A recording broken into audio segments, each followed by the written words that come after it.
The gift of rain. In a small village nestled on the edge of a vast, sun-scorched plain, the earth had cracked and split like an old clay pot. The rains hadn't come for months, and life had turned into a slow, weary wait.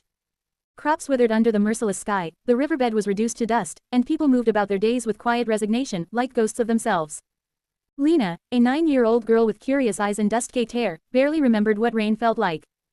Her mother often told stories about storms, about water falling from the heavens, fresh and cold, drumming against the roof and filling the air with its earthy perfume.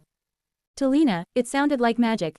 She'd sit under the lone tree outside their home and stare at the cloudless sky, imagining what it would be like to dance in the rain.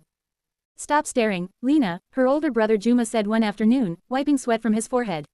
"Wishing won't bring it." But Lena couldn't stop. The days blurred together, dry and relentless, until one evening something changed.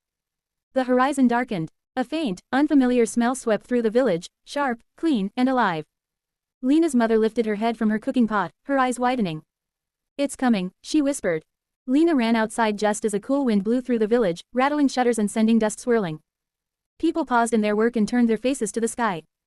For a moment, there was silence, heavy, expectant, before a single drop of rain struck Lena's cheek. Her eyes widened. Another drop followed. Then another. And then the heavens opened. It wasn't a drizzle or a quiet patter. It was rain in its purest, wildest form, thick, roaring sheets of water pounding the earth. It splashed into puddles, hammered the rooftops, and turned dust into rivers of mud. Lena stood still, her arms outstretched and face turned up to the sky, as the rain soaked her clothes and tangled her hair. The villagers began to shout and laugh, their voices ringing out like music. Children leapt into the gathering puddles, splashing water into the air. Old men lifted their hands as though in prayer, and women spun in circles, their skirts flying like petals.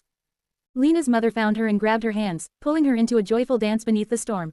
"Do you feel it, Lena?" She laughed, her face wet with rain and tears. "This is life." Lena couldn't stop giggling. The rain kissed her skin, cooling her sunburned cheeks and drenching her little feet. She didn't know why the tears came, but they mixed with the rain on her face. For the first time, Lena understood what her mother meant about the gift of rain. It was something simple, yet it felt like everything, like hope, like joy, like a promise that life would go on. The rain fell through the night, drumming lullabies on the rooftops as the village slept. By morning, the air smelled of earth and renewal. Small pools of water glimmered like jewels in the sunlight, and the villagers moved with a new lightness, their faces turned toward the softened sky. Lena ran outside to see the fields. Where there had been dry, cracked earth the day before, small green shoots were beginning to push their way through the mud. She crouched down and touched one gently, marveling at its fragile strength.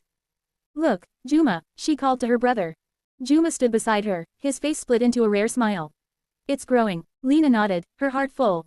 For days, she had dreamed of storms and imagined their beauty, but she hadn't known how something so simple could feel so miraculous. The rain hadn't brought riches or grand changes, but it had brought life, and in its simplicity, Lena found more joy than she had ever imagined. As she sat under the tree that day, the wet earth cool against her skin, she whispered to herself, sometimes the smallest things are the greatest gifts. And in her heart, she knew she was right.